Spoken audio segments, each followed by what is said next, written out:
سورۃ الفرقان کی آیت نمبر 41۔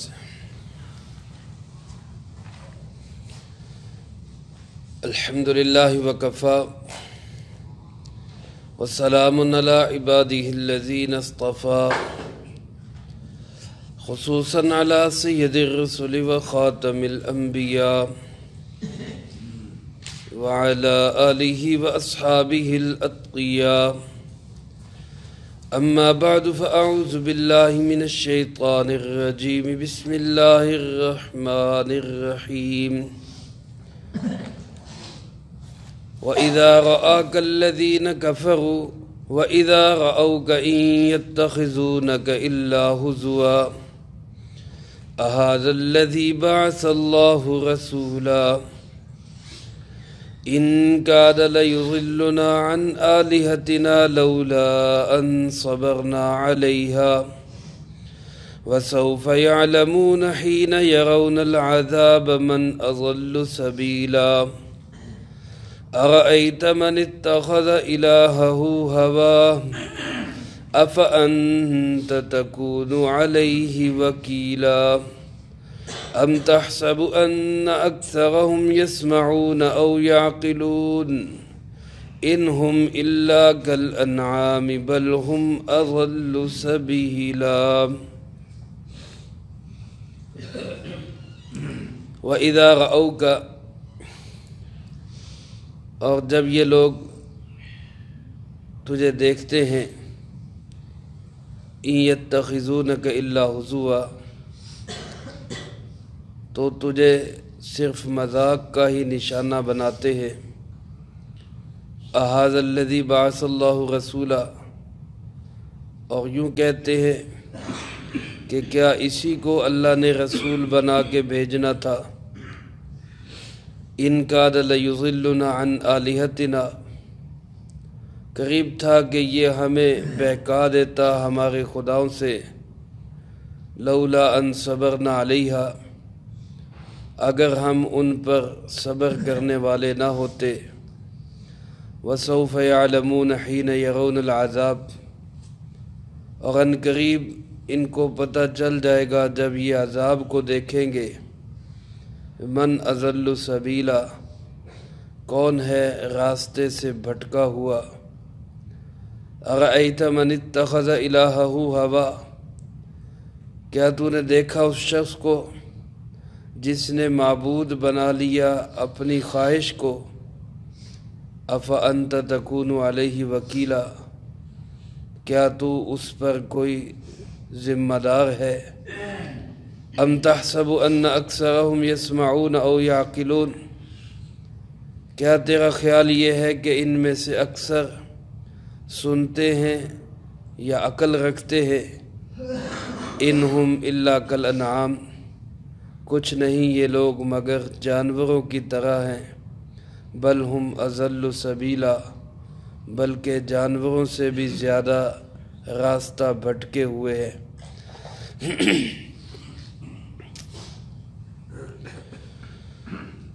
اس سے پہلی آیات مبارکہ میں اللہ رب العالمین نے اقوام عالم میں سے تقریباً 6 قوموں کا برائے نام لے کر اور نشان کے ساتھ تذکرہ فرمایا،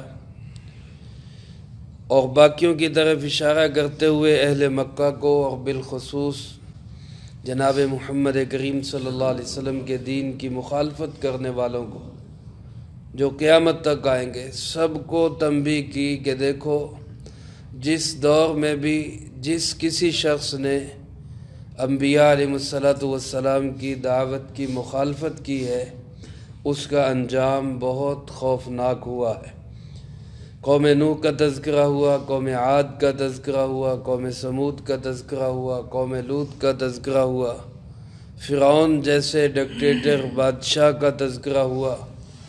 مقصد صرف یہی سمجھانا ہے کہ اللہ رب العالمین کے مقابلے میں نہ مال والا کوئی ٹھہر سکتا ہے، نہ ملک والا ٹھہر سکتا ہے، نہ طاقت والا ٹھہر سکتا ہے، نہ صنعت و حرفت والا ٹھہر سکتا ہے۔ اللہ کے سامنے جھکنے میں ہی دنیا میں بھی عزت ہے اور آخرت میں بھی کامیابی ہے۔ تو اس پیغام کو لے کر جناب محمد کریم صلی اللہ علیہ وسلم تشریف لائے۔ اہل مکہ نے آپ کی مخالفت کی، وہ اولین مخالف تھے۔ آج بھی دنیا کے اندر کروڑوں نہیں اربوں انسان ہیں جو جناب محمد کریم صلی اللہ علیہ وسلم کے دین کے مخالف ہیں، اور اس زمانے کے کافروں کا بھی ایک طریقہ کار تھا، وہی طریقہ کار آج کے کافروں کا بھی ہے۔ اللہ پاک ارشاد فرماتے اذا رأوک ان یتخذونک الا ہزوا۔ میرے محبوب جناب محمد کریم صلی اللہ علیہ وسلم، یہ لوگ جب آپ کو دیکھتے ہیں تو آپ کو مذاق کا نشانہ بنا لیتے ہیں۔ کافر کے پاس جب دلیل کا مقابلہ دلیل سے نہیں رہتا، جب وہ بیٹھ کے بات نہیں کر سکتا، جب وہ اپنی بات کو دلیل سے بیان نہیں کر سکتا اور وہ دلیل کے میدان میں ہارنے لگتا ہے، تو اس کا طریقہ یہ ہوتا ہے کہ وہ مسلمان کا مذاق اڑانا شروع کر دیتا ہے۔ میرے دوستوں، محترم بزرگوں اور بھائیوں، مذاق اڑانا یہ کسی کا بھی پسندیدہ نہیں ہے۔ اللہ رب العالمین نے سورۃ حجرات کے اندر ایمان والوں کو مخاطب کر کے سختی سے منع کیا ہے، لا یسخر قوم من قوم، کوئی کسی کا مذاق نہ اڑائے۔ ہو سکتا ہے جس کا مذاق اڑایا جا رہا ہے وہ اللہ کی ہاں اس سے زیادہ مرتبہ اور مقام رکھنے والا ہو جس کا مذاق اڑایا جا رہا ہے، چاہے کسی کے اندر کوئی جسمانی عیب ہے، چاہے کسی کے اندر کوئی مالی طور پہ کمزوری ہے، چاہے کسی کے اندر کوئی علمی اعتبار سے کمی ہے، کسی بھی انسان کا، چاہے اپنا ہو چاہے پرایا ہو، دوست ہو یا دشمن ہو، اس کا مذاق اڑانے کی اسلام اجازت نہیں دیتا، کسی کا بھی مذاق اڑانے کی، چاہے جائے کہ نیک لوگوں کا مذاق اڑایا جائے، اہل علم کا مذاق اڑایا جائے، دیندار لوگوں کا مذاق اڑایا جائے، اور پھر اس سے بڑھ کر امام الانبیاء جناب محمد کریم صلی اللہ علیہ وسلم کا مذاق اڑایا جائے، یہ تو انتہائی خوفناک اور خطرناک بات ہے۔ اور دنیا میں دیکھیں کوئی بھی انسان جس کو اس سے محبت ہوتی ہے وہ اپنے محبوب کا مذاق اڑاتا یا مذاق اڑایا جائے اس کو برداشت نہیں کرتا۔ اللہ کے محبوب ہیں جناب محمد کریم صلی اللہ علیہ وسلم، اور اگر کوئی انسان خدا نخواستہ رسول اللہ صلی اللہ علیہ وسلم کا مذاق اڑاتا ہے تو اللہ پاک کو بھی وہ بڑا ہی ناگوار گزرتا ہے۔ حدیث پاک میں آتا ہے آپ صلی اللہ علیہ وسلم نے ایک شخص سے فرمایا کل بیمینک، دائیں ہاتھ سے کھاؤ۔ آپ صلی اللہ علیہ وسلم کی سنت ہے، آپ علیہ السلام ہر اچھا کام وہ دائیں ہاتھ سے کرتے تھے۔ حدیث پاک میں آتا ہے کنگھی کرنی ہوتی یا اسی طرح آپ نے شلوار ہی پہننی ہوتی تو پہلے دائیں سائیڈ سے پہنتے، یا کوئی بھی ایسی چیز پہننی ہوتی تو دائیں سائیڈ سے پہلے پہنتے، قمیض پہننی ہے تو دائیں سائیڈ سے پہلے پہنتے۔ اسی طرح حتی التناعل والترجل، کنگھی کرنے میں، جوتا پہننے میں، ہر اچھے کام کے اندر رسول اللہ صلی اللہ علیہ وسلم نے داہنے ہاتھ کو استعمال کی ہے، سیدھے ہاتھ کو استعمال کی ہے۔ تو کھانا کھانا یہ بھی انتہائی عظیم کام ہے، اچھا کام ہے، تو آپ نے اس شخص سے فرمایا کل بیمینک، دائیں ہاتھ سے کھاؤ۔ اس نے مذاق اڑاتے ہوئے کہا لا استطیع، میں نہیں کھا سکتا دائیں ہاتھ سے، یعنی کوئی عذر نہیں تھا۔ کوئی ایک تو ہے نا کہ ہاتھ میں تکلیف ہے، چوٹ ہے، جی میرا ہاتھ اٹھ نہیں سکتا، یا مجھے کوئی مسئلہ ہے اس لیے میں دائیں ہاتھ سے نہیں کھا پا رہا۔ اس نے مذاقاً کہا، استہزاء کرتے ہوئے کہا کہ میں نہیں کھا سکتا دائیں ہاتھ سے۔ آپ نے فرمایا اب تو کھا بھی نہیں سکے گا، اب تو کھا بھی نہیں سکے گا۔ اسی وقت اس کا دایاں ہاتھ مفلوج ہو گیا، فالج ہو گیا، دوبارہ کبھی دایاں ہاتھ منہ کی طرف اٹھ ہی نہیں سکا۔ اسی طرح لکھا ہے تفسیر قرطبی میں ایک شخص نے رسول اللہ صلی اللہ علیہ وسلم کو صرف منہ چڑھایا، جیسے منہ بناتے ہیں منہ بنایا اس نے، اللہ پاک نے اس کا منہ ٹیڑھا کر دیا۔ اللہ کو اپنے محبوب کا مذاق اڑانا بہت ہی ناپسندیدہ حرکت ہے۔ اللہ والوں کا مذاق اڑانا، دین والوں کا مذاق اڑانا، یہ بھی انتہائی خوفناک غلطی ہے۔ کسی کا بھی مذاق نہیں اڑانا چاہیے۔ اختلاف ہو جاتا ہے، دنیا کے اندر انسان ہے، انسانوں کے مزاج مختلف ہیں، عقائد مختلف ہیں، نظریات مختلف ہیں، خیالات و احساسات مختلف ہیں، بھائیوں میں بھی اختلاف ہو جاتا ہے، لیکن اس اختلاف کے ساتھ ہمیں شرعی حدود کا بھی خیال رکھنا چاہیے۔ ہم اپنے مخالفین کا مذاق اڑائیں، خاکے بنائیں، کارٹون بنائیں، یا ان کی ان کے نام کو بگاڑیں، یہ انتہائی غلط حرکتیں ہیں جن سے ہمیں قرآن بھی روکتا ہے، اللہ بھی روکتے ہیں، جناب محمد کریم صلی اللہ علیہ وسلم بھی روکتے ہیں۔ تو کافروں کی عادت تھی کہ وہ رسول اللہ صلی اللہ علیہ وسلم کا مذاق اڑاتے، صحابہ کا مذاق اڑاتے، اور آپ صلی اللہ علیہ وسلم کا مذاق بھی کس بنیاد پہ کہ اَهَٰذَا الَّذِي بَعَثَ اللَّهُ رَسُولَهُ، اسی کو اللہ نے رسول بنا کے بھیجنا تھا۔ یعنی ان کے خیال کے مطابق کوئی رسول ہوتا، کوئی مکہ مکرمہ یا طائف کا کوئی بڑا وڈیرا چودھری ہوتا، کوئی نواب یا خان، وہ وہاں کا وہ نبی بنتا۔ وہ کہتے یہ جو ابو طالب کا بھتیجا ہے اور سیدہ آمنہ علیہ السلام کا لخت جگر ہے، یتیم بچہ ہے، اسی کو اللہ نے رسول بنا کے بھیجنا تھا، اور ملے ہی کوئی نہیں۔ نعوذ باللہ جناب محمد کریم صلی اللہ علیہ وسلم کی وہ حالت جو آپ نے خود پسند کی تھی، مسکنت والی حالت، آپ نے اس کو خود اختیار کیا تھا کہ میں یہ چاہتا ہوں کہ میں ایک وقت میں کھاؤں اور شکر ادا کر کے تجھے راضی کروں، اور دوسرے وقت میں نہ ملے صبر کر کے اللہ میں تجھے راضی کروں۔ اس حالت کو آپ نے خود پسند کیا تھا، تو کافروں نے آپ صلی اللہ علیہ وسلم کی اسی حالت کا مذاق اڑانا شروع کر دی کہ لو جی کھانے کو ملتا نہیں، پانی پاس نہیں، کپڑے ڈھنگ کا لباس، اور ان کے جسموں پہ جو ہے وہ ہے نہیں، اسلحہ ہے نہیں، اور اشیاء و وسائل ہے نہیں، اور خواب دیکھتے ہیں کہ جناب ہم پوری دنیا پہ حکومت کریں گے۔ جب آپ صلی اللہ علیہ وسلم خندق کھود رہے تھے صحابہ کے ساتھ، تو ایک جگہ پہ سخت چٹان آ گئی، کھدائی کسی سے ٹوٹ نہیں رہی، سب اپنا اپنا زور لگا کے تھک گئے، چٹان نہیں ٹوٹ رہی۔ آپ صلی اللہ علیہ وسلم کو پیغام بھیجا گیا کہ جناب یہ خندق کی کھدائی کے دوران ایک چٹان آ گئی ہے، یہ کسی سے نہیں ٹوٹ رہی۔ رحمت کائنات جناب محمد کریم صلی اللہ علیہ وسلم تشریف لائے، اور آپ صلی اللہ علیہ وسلم نے خود گینتی یا جو بھی اس زمانے کے اندر چیز تھی وہ پکڑی، اور اس کو پکڑ کے آپ نے زور سے نعرہ تکبیر بلند کرتے ہوئے اس پہ زور سے ماری۔ جب اس پہ لگی تو ایک چمک نکلی، اس میں سے ایک روشنی پیدا ہوئی، اور آپ نے فرمایا کہ مجھے اللہ نے اس روشنی کے اندر قیصر کے محلات دکھائے، اللہ نے وہ بھی مجھے دے دیے۔ اب پاس کھڑے جو کوئی منافق تھے یا دوسرے قسم کے لوگ تھے، وہ دل ہی دل میں ہنسے اور مذاق اڑائیں گے، لو اپنے دفاع کے لالے پڑے ہوئے ہیں، خندق کھود رہے ہیں اپنی جانیں بچانے کے لیے، اور خواب دیکھ رہے ہیں قیصر کو فتح کرنے کے۔ لیکن جن کا ایمان مضبوط تھا وہ جانتے تھے کہ اللہ کے محبوب جو فرما رہے ہیں یہ حق اور سچ ہے، اور پھر دنیا نے دیکھا تھوڑے ہی عرصے میں آپ کے سچے غلام قیصر و کسریٰ کے اوپر فاتح بن کے گئے۔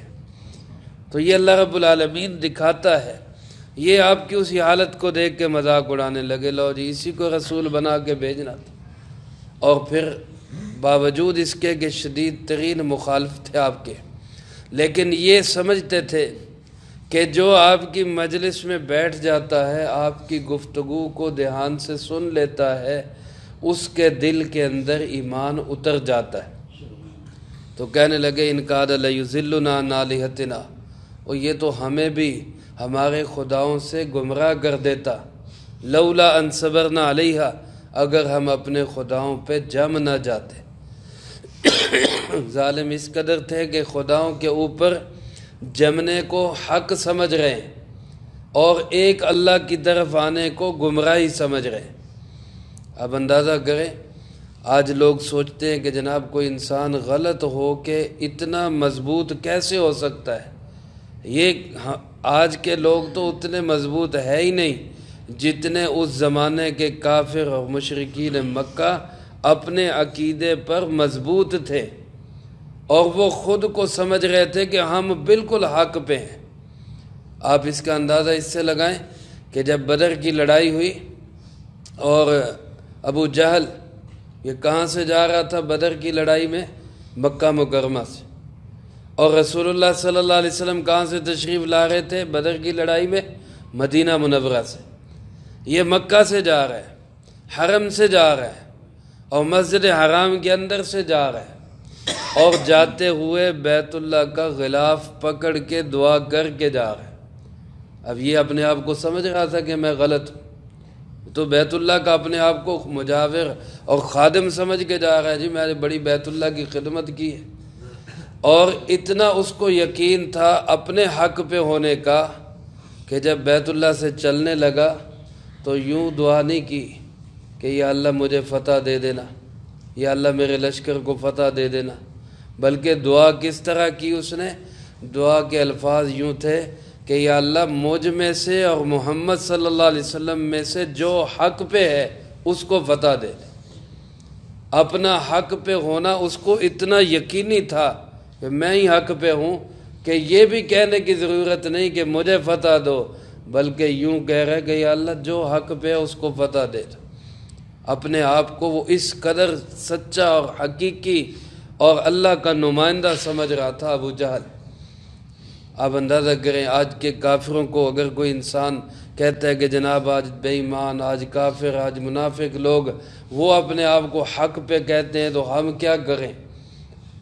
انسان اسی طرح گمراہی کے کھڈے میں جب گرتا ہے تو پھر اس کو اپنا گمراہ ہونا سمجھ بھی نہیں آتا، پتہ ہی نہیں چلتا۔ اس لیے ایسے حالات میں ہمیں رسول اللہ صلی اللہ علیہ وسلم نے ایک دعا سکھائی ہے کہ وہ دعا مانگا کرو، اللہم ارنا الحق حقا وارزقنا اتباعہ۔ اے اللہ مجھے حق کا حق ہونا سمجھا دے اور پھر مجھے اس کے پیچھے چلنے کی توفیق نصیب فرما دے، کیونکہ حالات ایسے بن جاتے ہیں کہ حق جو ہے وہ باطل نظر آتا ہے اور باطل جو ہے وہ حق نظر آنے لگ جاتا ہے، سچ جو ہے وہ جھوٹ لگتا ہے اور جو جھوٹ ہوتا ہے وہ سچ لگنے لگ جاتا ہے۔ تو آپ نے ایسے ماحول کے لیے یہ دعا سکھائی ہے کہ یوں دعا کیا کرو، اے اللہ مجھے حق کا حق ہونا سمجھا دے اور مجھے اس کے پیچھے چلنے کی بھی توفیق عطا فرما دے، وَأَرِنَا الْبَاطِلَ بَاطِلًا، اور اے اللہ جو باطل ہے اس کا مجھے باطل ہونا سمجھا دے، اور اے اللہ وَارْزُقْنَا اجْتِنَابَهُ، مجھے اس سے بچنے کی توفیق عطا فرما دے۔ دجال کا فتنہ کتنا بڑا فتنہ ہوگا۔ آپ صلی اللہ علیہ وسلم نے فرمایا کوئی نبی مرسل علیہ السلام ایسے نہیں گزرے جس نے دجال کے فتنے سے ڈرایا نہ ہو، ہر نبی نے ڈرایا، اور میں بھی ڈراتا ہوں، اور میں تمہیں بتلاتا ہوں کہ وہ ایک آنکھ سے کانا ہوگا، وہ ایک آنکھ سے کانا ہوگا۔ آج لوگ کیسے پھنس جاتے ہیں فتنوں کے اندر، اللہ ہماری ہر نئے فتنے سے حفاظت فرمائے۔ اور دجال کا فتنہ تو اس سے کہیں زیادہ شدید ترین سخت ترین فتنہ ہوگا۔ اس کے ہاتھ میں تو وہ اللہ پاک ایسے اس کو شعبدے دے دیں گے کہ وہ سامنے نظر آئے گا کہ کسی کو رزق دے رہا ہے، کسی کو موت دے رہا ہے، کسی کو جو ہے زندگی عطا کر رہا ہے، کسی کو مار رہا ہے، تو نظر آئے گا۔ ایسے ماحول میں اس کے فتنے سے بچنا اور اس پہ یقین رکھنا کہ سب کچھ کرنے والا کون ہے؟ اللہ ہے۔ یہ میرے دوستو تبھی ہوگا جب انسان قرآن کے ساتھ جڑے گا، اہل حق کے ساتھ جڑے گا، علماء کے ساتھ جڑے گا۔ لوگ کہتے ہیں وبا کے دنوں کے اندر ڈاکٹر کی دوری، جب وبا پھیلی ہوئی ہو، مرض پھیلے ہوئے ہوں تو ڈاکٹر دستیاب نہ ہو تو انسان موت کا شکار ہو جاتا ہے۔ ڈاکٹر کا ہونا اس وقت میں بہت ضروری ہوتا ہے، معالج کا مل جانا بہت ضروری ہوتا ہے۔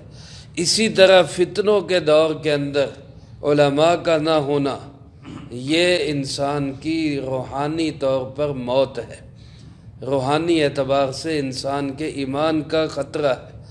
اس لیے آج علماء کا تعلق، دینداروں کا تعلق، نیک ماحول، مساجد و مدارس، یہ ہمیں فتنوں سے بچاؤ کا بہترین ذریعہ ہمارے لیے، بہترین چھونیاں ہیں۔ اللہ ہمیں ان سے تعلق نصیب فرمائے۔ تو وہ لوگ اپنے آپ کو اس قدر حق پہ سمجھتے تھے کہ کہتے کہ اگر ہم صبر نہ کرتے، اپنے خداؤں کے اوپر ہم اکتفا نہ کرتے، تو یہ حضرت محمد صلی اللہ علیہ وسلم کی باتیں ایسی دل موہ لینے والی تھی کہ کہیں ایسا نہ ہوتا کہ یہ ہمیں دین سے ہٹا ہی دیتے، اپنے آپ کو دیندار سمجھ۔ اللہ پاک فرماتے ہیں وَسَوْفَ يَعْلَمُونَ حِينَ يَرَوْنَ الْعَذَابَ مَنْ أَضَلُّ سَبِيلًا۔ ان قریب جب یہ لوگ عذاب کو دیکھیں گے تو ان کو پتہ چل جائے گا کہ سیدھے راستے سے گمراہ کون ہے۔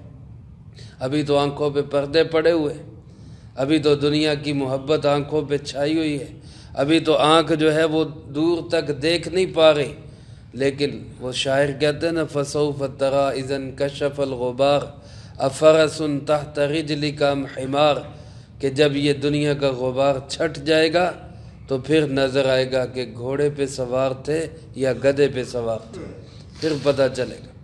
تو اس لیے میرے عزیز دوستو، آج ضرورت ہے اس کی کہ ہم اس کو سمجھیں، قرآن کے ساتھ جڑیں، اہل حق کے ساتھ اپنا تعلق جوڑیں۔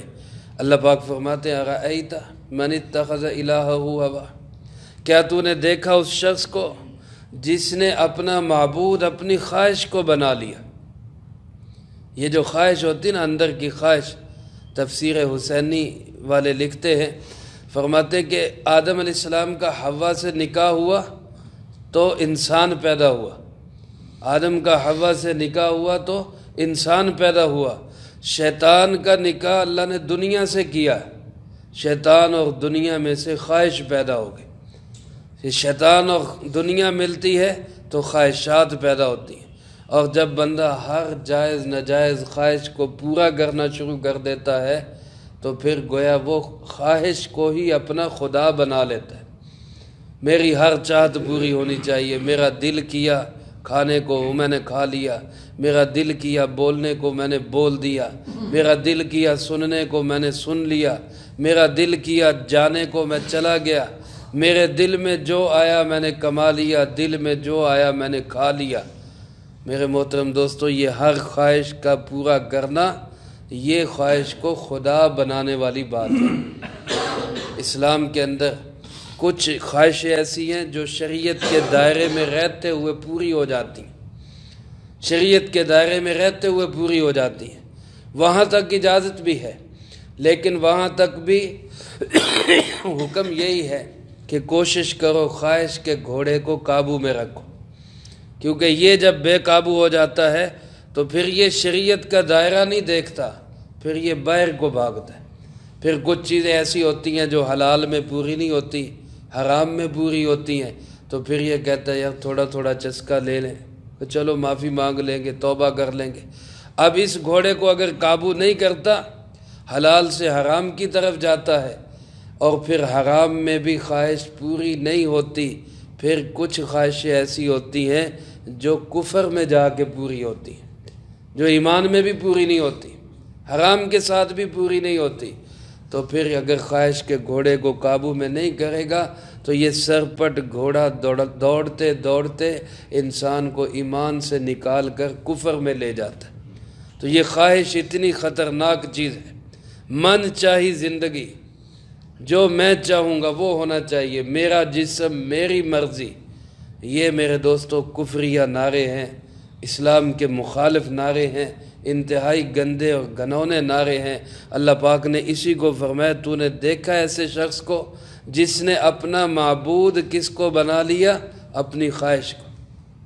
ہم تو سمجھتے نا بت صرف یہ ہے کہ مجسمے کو سامنے رکھ کے اس کی عبادت کی جائے، بس یہ بت ہے، یا کسی قبر مزار دربار کو سامنے رکھ کے سجدہ کیا جائے، بس یہ بت ہے۔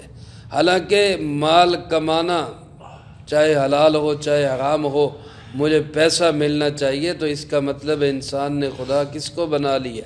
پیسے کو خدا بنا لیا۔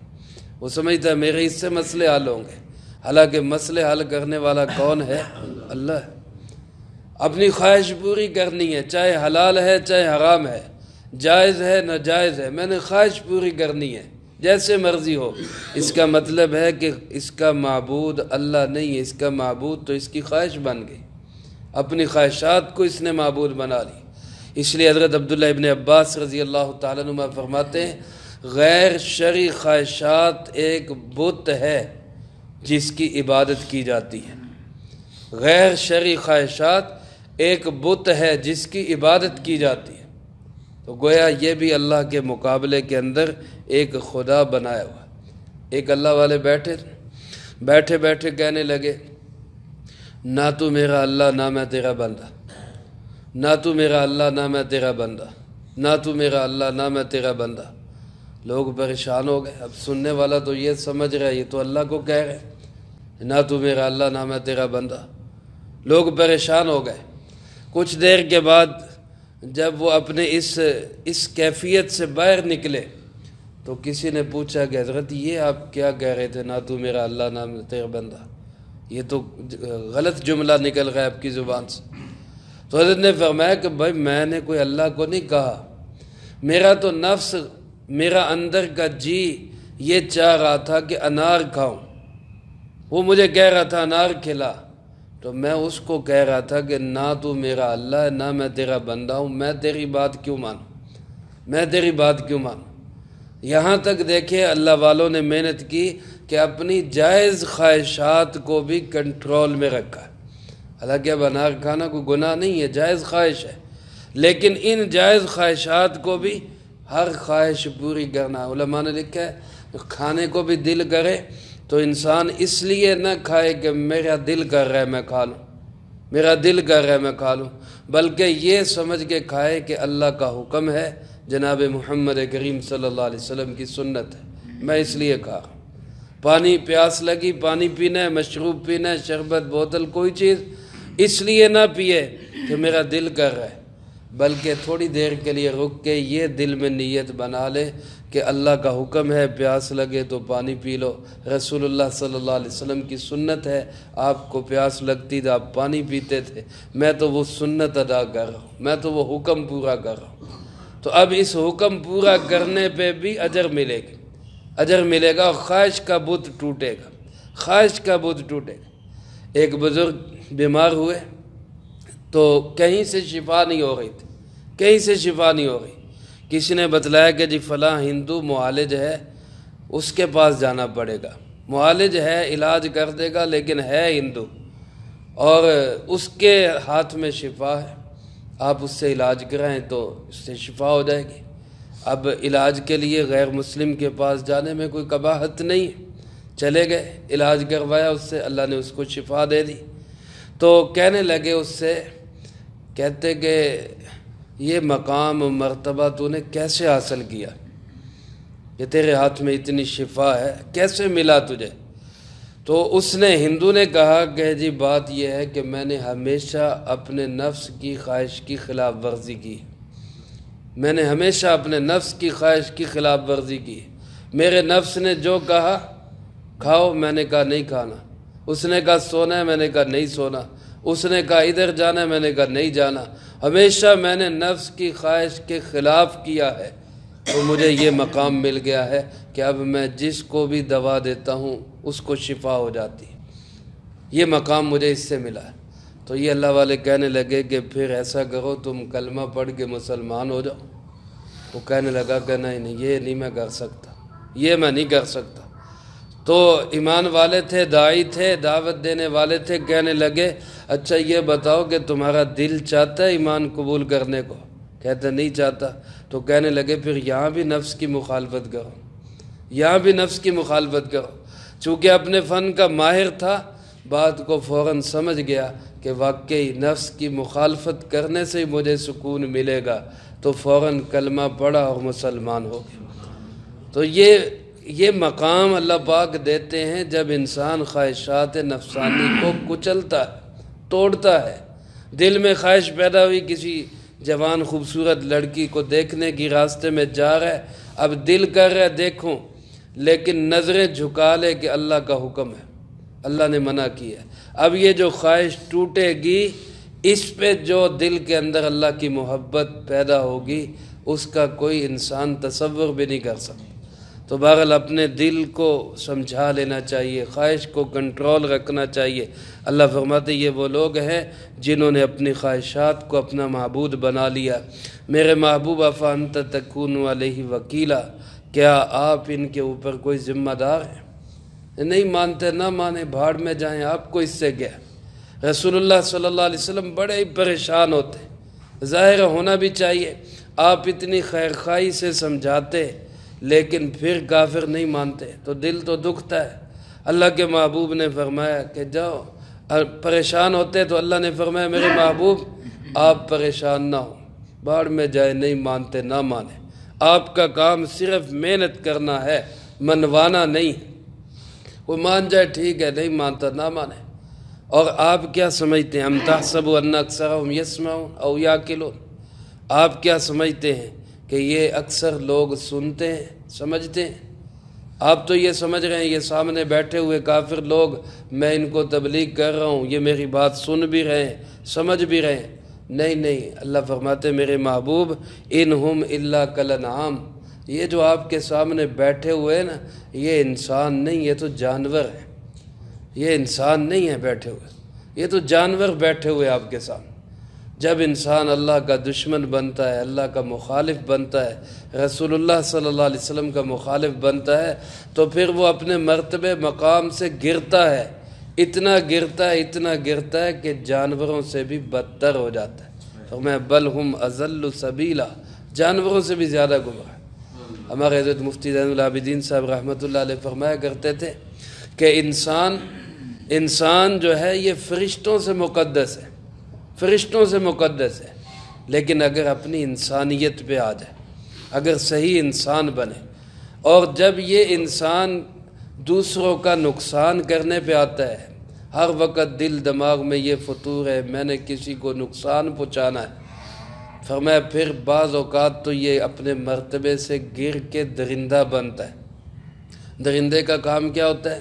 وہ دوسرے کا نقصان کر کے اپنا پیٹ بھرتا ہے، دوسرے کا نقصان کرتا ہے، اپنا پیٹ بھرتا ہے۔ شیر بھیڑ بکری کو پھاڑتا ہے، ہرن کو پھاڑتا ہے، دوسرے کا نقصان کرتا ہے، اپنا پیٹ بھرتا ہے۔